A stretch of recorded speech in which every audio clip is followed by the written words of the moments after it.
que han hecho ellos es alejarse, ¿verdad? Como incluso se puede alejar alguien sin necesidad de caer en pecado.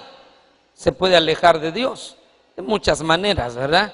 Cerrando su corazón, dejando de buscarle, dejando de servir, etcétera. Hay muchas formas en las que uno se puede alejar. Pues así andan estas personas a las que tradicionalmente se les llama caídos. Pero nosotros hemos entendido que ellos no son caídos, sino alejados. Sin embargo, la Biblia, cuando habla caídos en el Nuevo Testamento, especifica dos grupos. El grupo de los apóstatas, es decir, los que abandonan la fe, los que retroceden de su fe, los que se van tras la ley. Eso es lo que dice el apóstol Pablo, los que se van tras la doctrina de la ley, que niega a Cristo, que niega la eficacia de la sangre de Cristo, y lo que quiere esta doctrina es que la gente sea salva por la ley. Entonces, al final la gente lo que está haciendo es apostatando de la fe. A ellos les llama caídos, a los que apostatan de la fe. Mire qué interesante. Y también en el Nuevo Testamento la Biblia le llama caído aquel que deja su primer amor. Cuando habla la iglesia de Éfeso le dice: recuerda pues de dónde has caído y arrepiéntete.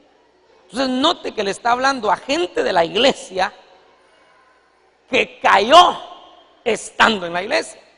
Tiene privilegio, pero está caído. Dice que tremendo. Canta, pero está caído. Danza, pero está caído. Grita, pero está caído. Sirve, pero está caído. ¿Por qué? Porque dejó su primer amor. Eso es lo que le está diciendo a la iglesia de Éfeso. Entonces note que la palabra caído no se refiere a los de afuera, sino se refiere a los de adentro que no están parados como deben de estar parados. Eso es lo que le está diciendo la palabra caído. Entonces, aquí yo quiero que hablemos de restaurar al caído, porque hemos estado hablando de la restauración del tabernáculo de David. Pero desde que comenzamos yo le dije que no íbamos a estar hablando solo de música, no íbamos a estar hablando de coros nada más, sino que íbamos a estar hablando de una restauración de varias cosas para poder restaurar el tabernáculo de David. Yo le he explicado que no se puede restaurar el tabernáculo de David si no se es libre. Yo le expliqué el martes pasado que no se puede restaurar el tabernáculo de David si no se deja la tristeza, porque la tristeza es igual a desánimo, y el desánimo, hermano, hace que uno no pueda alabar y adorar a Dios. Eso se lo expliqué. Entonces, la ministración fue una ministración de gozo. Pero tampoco se puede alabar y adorar a Dios estando caído. David, siendo rey, estuvo caído un tiempo cuando le falló al Señor. Seguía en su puesto, seguía sirviéndole a Dios, pero estaba en una condición de caído. Y hace el Salmo 51 donde él dice: Señor, restitúyeme el gozo de tu salvación. Señor, no quites de mí tu Santo Espíritu. Note que él empezó a sentir que la presencia de Dios ya no fluía igual en su vida. Que él llegaba al culto y no disfrutaba la presencia de Dios. Él llegaba a la iglesia y no podía gozarse como se gozaban los demás, porque tenía una condición de caído. Entonces lo que yo veo es que para restaurar el tabernáculo de David no tienen que haber caídos dentro de la iglesia. ¿Me está dando a entender, hermano? Digo, amigo, yo no quiero estar caído. Cualquiera diría que estamos locos, porque si estamos aquí en la iglesia es porque no estamos caídos. Pero ya le expliqué que no es así, ¿verdad? Amén. Entonces David le dice: Señor, yo siento que estoy caído, le dice ahí, porque voy al culto y no siento tu presencia, Señor. No fluyo cuando todos están alabando, yo no fluyo, Señor. Cuando todos están adorando, yo no fluyo. Entonces él sabía que su condición no estaba en el nivel que Dios quería que estuviera. Y si la gente no se levanta, hermano, en una iglesia, no se va a poder restaurar el tabernáculo de David. Porque yo le expliqué que restaurar el tabernáculo de David no es restaurar a los músicos, no es restaurar a las cantoras, sino que es restaurar a los adoradores. Y los adoradores, hermanos, son claves dentro de la restauración, porque en Apocalipsis le dicen a Juan, al profeta, al apóstol Juan, le dicen: adora a Dios. Fíjese lo que le dicen: adora a Dios. Y ahí hace una pausa, porque el testimonio de Jesús es el espíritu de la profecía. Entonces note que la adoración va a hacer que dentro de la iglesia también fluyan las profecías. La adoración va a hacer que dentro de la iglesia fluyan los dones. La adoración va a hacer que dentro de la iglesia fluya la liberación. La adoración va a hacer que dentro de la iglesia fluyan las sanidades. Pero es necesario que se restaure el adorador. ¿Me están dando a entender, hermano? No es la música, es usted y soy yo los que tenemos que ser restaurados. Amén. Entonces yo quiero que veamos el pasaje que tenemos como base y que hemos estado tomando como base, que es Hechos capítulo 15, versículo 16, que dice: después de esto volveré y reedificaré el tabernáculo de David que ha caído. Entonces note, restauraré el tabernáculo de David que ha caído y reedificaré sus ruinas y lo levantaré de nuevo, para que el resto de los hombres busque al Señor y todos los gentiles que son llamados por mi nombre. Ahora, en lugar de tabernáculo, yo quiero que usted piense en usted y yo voy a pensar en mí. La palabra tabernáculo es morada. Y usted puede ser un tabernáculo porque usted y yo somos templo y morada del Espíritu Santo. Entonces usted puede ser un tabernáculo. Entonces dice: yo voy a volver y voy a restaurar los tabernáculos. Lo voy a restaurarlo a usted, me va a restaurar a mí. El Señor nos va a restaurar a todos. Va a restaurar el tabernáculo de David que ha caído. Entonces mire, nosotros, es que yo quiero que lo mire, perdone si estoy redundando, pero yo lo que quiero es que lo mire hacia usted. En usted debe ser restaurado el tabernáculo de David. En mí debe ser restaurado el tabernáculo de David, antes de que sea restaurado a nivel de la iglesia, antes de que sea restaurado a nivel de pueblo.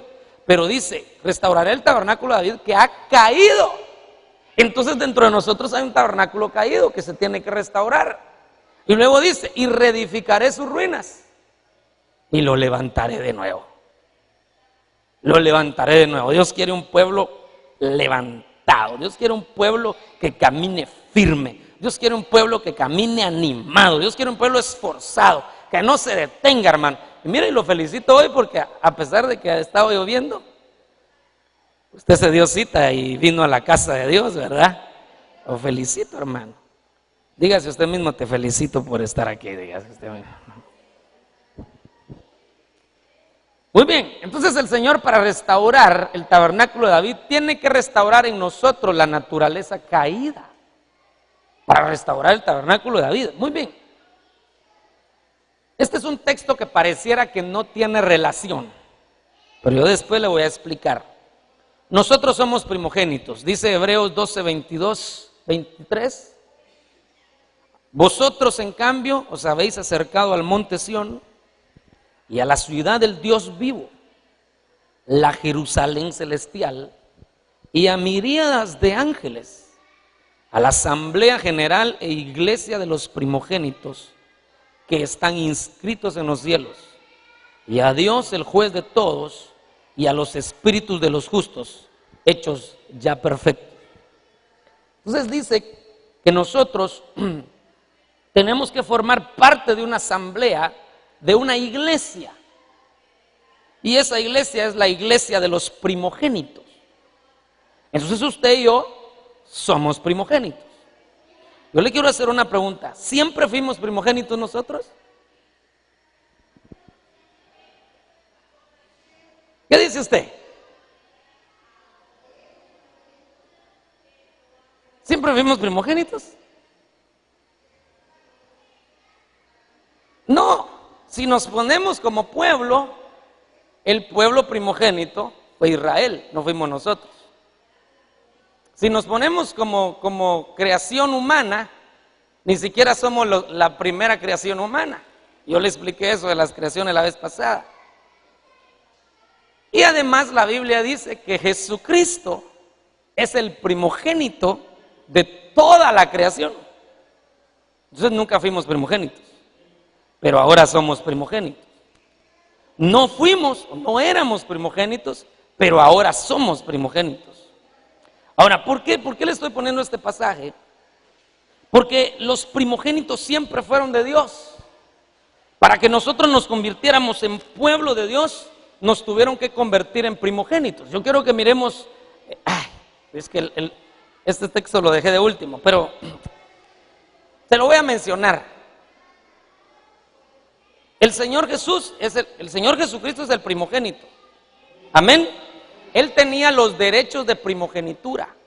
Y los derechos de primogenitura incluían varias cosas. Le voy a mencionar un par de cosas. En primer lugar, los primogénitos tenían doble porción, doble bendición.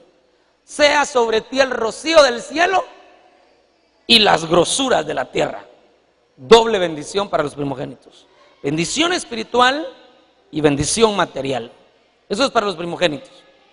Los primogénitos, hermano, tenían también el derecho a ser los preferidos de Dios.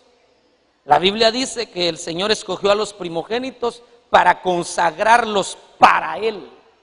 Es decir, el que tiene una naturaleza de primogénito no puede pensar en nada más que en ser de Dios. Dice que tremendo. Entonces usted y yo tenemos que ser primogénitos, porque si no vamos a estar pensando en otras cosas y no en Dios. Amén. Esto es un primogénito. Entonces, para que nosotros fuéramos bendecidos con doble bendición, nos tuvieron que convertir en primogénitos. Ese proceso lo hizo el Señor Jesús, que Él nos trasladó sus derechos de primogenitura. Yo le voy a explicar al final eso, para que nosotros fuéramos primogénitos. Entonces, mire pues, debido a que los primogénitos eran los que tenían la doble bendición y que los primogénitos eran los que estaban apartados para Dios, entonces el diablo siempre atacó a los primogénitos. Y eso es lo que yo quiero ver, porque restaurar el tabernáculo de David es restaurar al caído. Y cuando uno revisa en la Biblia, los que siempre estaban caídos eran los primogénitos. Y resulta que usted y yo ahora somos primogénitos. Y entonces nosotros somos el blanco del diablo. Yo se lo quiero decir, que desde que usted se metió a este camino, desde que usted dijo yo voy a estar firme, yo voy a agradar a Dios, desde ese momento se metió a una batalla. Y esa batalla la tiene que ganar, porque el Señor viene por los más que vencedores. Por ellos viene. Y no podemos decir que somos vencedores si no hemos peleado la batalla. Espero estarme dando a entender, hermano. Mire todo lo que le expliqué. Somos primogénitos. El Señor nos convierte en primogénitos para darnos doble bendición, para que seamos apartados para Él. Pero entonces nosotros vemos que el ataque directo del diablo fue siempre en contra de los primogénitos. ¿Cuántos son primogénitos aquí? Ya conmigo, yo soy primogénito. Pero dígalo más. ¿Cuántos me están entendiendo lo que estoy diciendo, hermano? Dígalo más fuerte, pues. Yo soy primogénito, diga. Entonces a usted lo van a atacar. A usted lo van a atacar. Usted, hermano, a usted lo conocen en el cielo, le cuento. Usted está inscrito en el libro de la vida. Lo conocen los ángeles allá en el cielo. Lo conocen los arcángeles, los serafines, los querubines, todos, hermano, lo conocen. Pero también lo conocen en el infierno.